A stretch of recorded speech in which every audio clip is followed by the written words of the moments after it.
Comment se passe le Ramadan au Maroc? Aujourd'hui, je vais répondre à une question de François qui m'a demandé comment ça se passe au Maroc avec le Ramadan.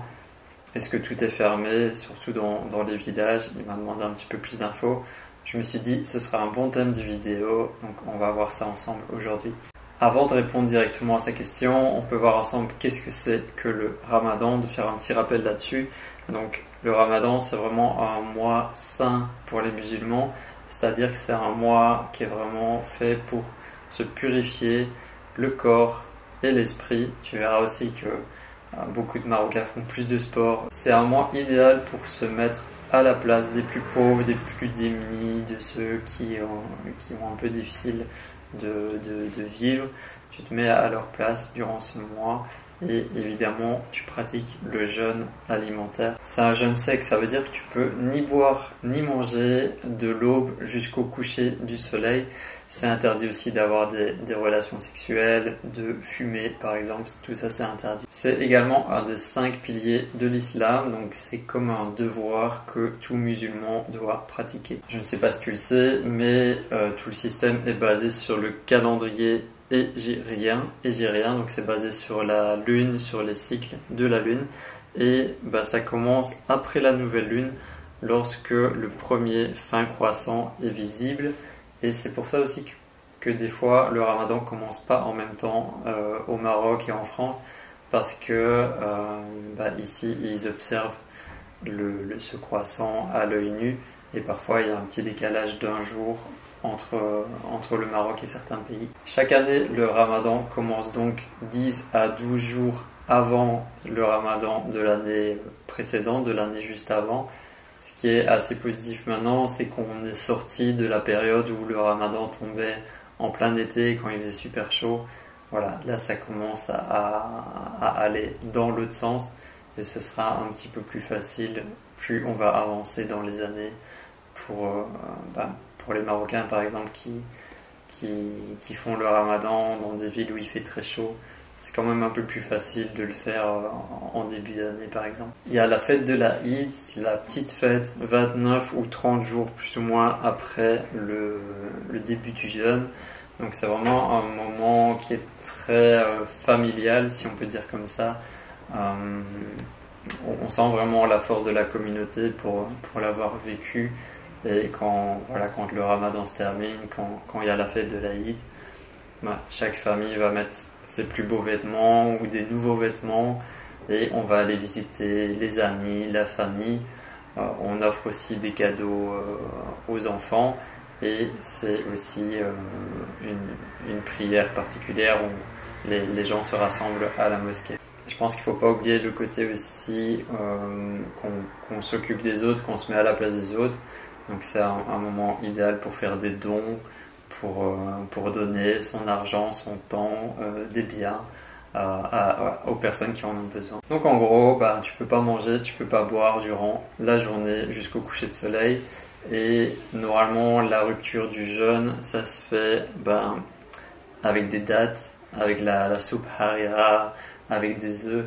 D'ailleurs, tu peux voir les personnes qui font pas la rupture du jeûne en famille. Tu peux voir ça dans les villes. Les gens, ils attendent que ce soit le bon moment. Et la plupart du temps, c'est par ça qu'ils vont commencer de manger quelques dattes, la soupe harira et des œufs. Et après, ils vont manger d'autres choses plus tard.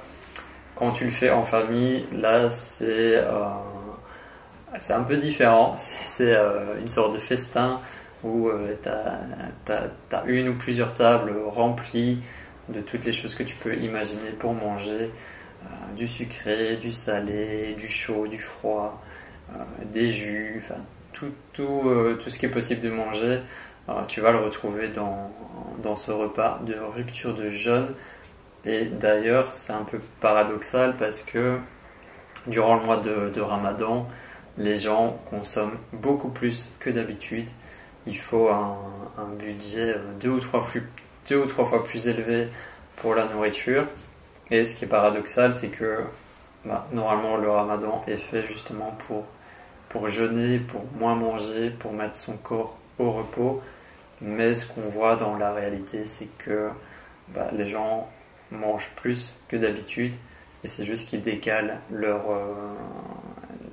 heures de repas. Moi, je suis pas là pour juger si c'est bien ou si c'est pas bien, mais je sais que les nutritionnistes et toutes les personnes qui s'occupent un peu de la santé ne recommandent pas de manger tout et n'importe quoi à la rupture du jeûne. Mieux de manger des aliments naturels, pas transformés, et petit à petit ne pas faire un festin directement. Donc comment ça se passe concrètement? Comme je te disais, pour les Marocains, les musulmans, tu peux pas manger durant la journée. Pour les touristes et pour les étrangers, on va dire que c'est toléré et tu peux manger. Tu peux trouver des restaurants, des établissements qui seront ouverts pendant le ramadan la journée, mais ils vont pas servir des Marocains ou des musulmans, ils seront juste ouverts pour les étrangers. Donc ça, c'est pas vraiment de problème. Par contre, si tu sors des villes, là tu risques d'être un petit peu plus en difficulté pour trouver des restaurants ou des choses où on prépare d'habitude à manger. Mais tous les lieux où il y a un petit peu de tourisme, là ce sera pas un problème. Ce que je pourrais te conseiller, c'est de pas manger dans la rue ou de pas manger face à des Marocains juste par respect, parce que voilà, ils sont en train de faire le jeûne, ils peuvent pas manger, et toi, le fait que tu manges devant eux, mieux de le faire discrètement si tu dois le faire, ou alors de manger chez toi, dans ton appartement ou le logement où tu es, pour éviter ces petites frustrations qui sont possibles. Je me rappelle une année, j'étais en voyage à Essaouira juste pendant le ramadan, et le matin je cherchais un truc à manger. Il y avait pas grand chose d'ouvert, mais il y avait un endroit, et le seul endroit pour manger c'était à l'extérieur, c'était dehors. Donc j'ai juste pris, je crois, un jus d'orange ou un truc comme ça, et je l'ai bu rapidement. Et après j'ai croisé un Marocain qui m'a dit ah oui, je t'ai vu ce matin avec ton jus. Il le disait pas méchamment, mais il me disait ouais, j'étais un peu dégoûté de te voir boire, manger. Donc après cette petite rencontre, j'ai fait un peu plus attention, et maintenant que j'ai ma maison, que j'ai mon lieu de vie, quand c'est le ramadan, je reste tranquille à la maison. Et je vais pas commencer à manger et à boire devant les Marocains pendant le ramadan. Mais bon, si t'es un touriste, on va dire que ça peut passer, que ça pose pas de problème. Juste essaye de rester discret, juste par respect des autres. François me demandait, est-ce que tout est fermé? Je peux pas dire que tout est fermé, on va dire que le pays fonctionne au ralenti pendant le ramadan. C'est-à-dire qu'il y a des endroits où le matin tu trouveras personne, où ce sera fermé, mais globalement tout continue de fonctionner comme d'habitude. C'est juste que les gens ne peuvent pas manger ni boire. Donc les habitants sont un petit peu plus au ralenti, et il y a parfois certaines choses qui ne sont pas ouvertes, mais globalement le pays continue de vivre, et les gens continuent de travailler. Donc par rapport à ça, il n'y a pas de problème. Cette année, ça va être le premier ramadan hors confinement. Donc ça fait 2 ans là que pendant le ramadan, soit on était confiné, soit il y avait des restrictions. Et là, pour l'instant, il n'y a plus aucune restriction au Maroc. Donc je pense que ça va faire plaisir aux Marocains de vivre un vrai ramadan où ils peuvent faire les prières importantes comme ça se faisait avant, faire des grandes réunions de famille et partager. Parce que le ramadan, c'est surtout c'est des moments de partage en famille. Je ne l'ai pas fait ma première année, mais la deuxième année que j'étais au Maroc, en 2015, j'ai vécu le mois du ramadan avec une famille marocaine. J'étais avec mon ami Najib, que je salue s'il voit cette vidéo, et avec toutes ses sœurs et sa maman. On était tous à Agadir et on a passé le mois du ramadan ensemble. Pour moi, c'était une grande expérience parce que je l'avais jamais vécu, et je trouve ça vraiment super intéressant. Si tu as l'occasion au moins une fois de vivre le ramadan avec une famille marocaine, tu vas vraiment voir de l'intérieur comment ça se passe. Et j'ai bien apprécié Niveau alimentaire, c'était pas trop compliqué pour moi. Je me rappelle encore que j'allais courir à Agadir, près de la mer, que j'allais courir aussi un petit peu avant la rupture du jeûne.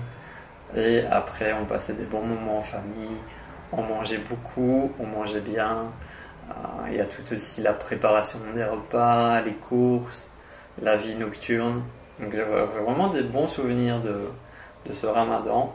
Après, je l'ai pas vraiment perpétué les années suivantes parce que après, voilà, je voyageais un peu moins, j'avais ma maison. Donc maintenant, comme je te disais, pendant le mois du ramadan, je suis plutôt à rester tranquille chez moi et pas trop sortir. Et ce qu'il faut savoir aussi, c'est qu'il y a des Marocains qui sont pas musulmans et qui ne pratiquent pas le ramadan.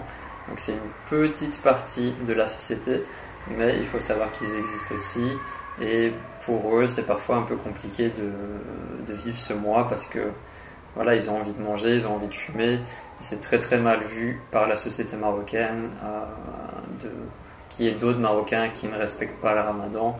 Donc voilà, c'est un peu compliqué pour eux à certains points et ils doivent se cacher pour manger et faire ce qu'ils veulent faire. Quelques conseils maintenant par rapport au ramadan. En tant que touriste, est-ce qu'il faut voyager au Maroc pendant le ramadan ou pas?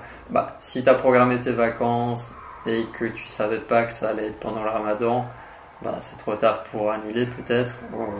Mais si tu as le temps de prévoir à l'avance, je te conseille de venir découvrir le Maroc en dehors du ramadan. Comme ça, tu vas vraiment pouvoir profiter pleinement du Maroc, de tous les repas, de comment ça fonctionne d'habitude. Maintenant, c'est intéressant aussi de découvrir le Maroc et les Marocains durant ce mois sacré.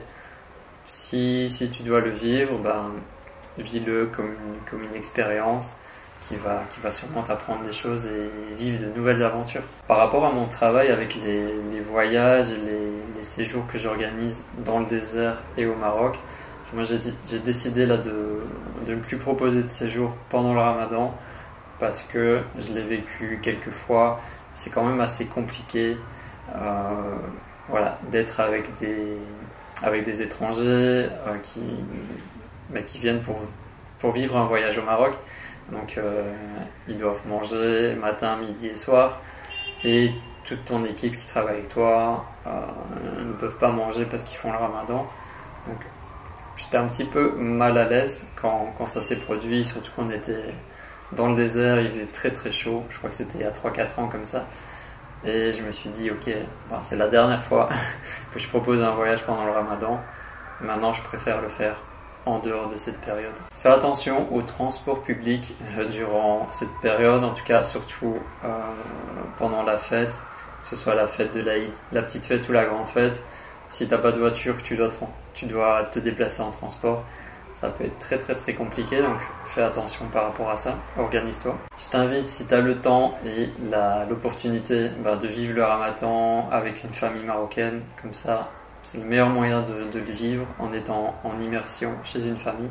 C'est là que tu pourras vraiment comprendre la dimension sacrée, familiale, communautaire de cette fête. Si tu dois manger, évidemment, comme je te disais, mange discrètement si possible, juste par respect. Et attends-toi à des ralentissements durant la journée. Le pays est un peu slow et un peu ralenti et il est plus actif durant la nuit. Là, tu vas voir que ça bouge beaucoup et c'est très très actif durant la vie nocturne. Si jamais tu es un amoureux du Maroc ou un futur amoureux du Maroc, que tu veux venir t'installer ici, créer des projets et réussir ta nouvelle vie, j'ai créé une formation spéciale que tu peux suivre. C'est le premier lien dans la description. C'est une formation par email. Tu vas recevoir un email par jour durant 7 jours où je te partage justement mes meilleurs conseils par rapport à cette nouvelle vie que tu vas peut-être vivre au Maroc. Donc voilà, j'espère que cette vidéo aura été intéressante et qu'elle aura répondu à tes questions. Prends soin de toi, à bientôt.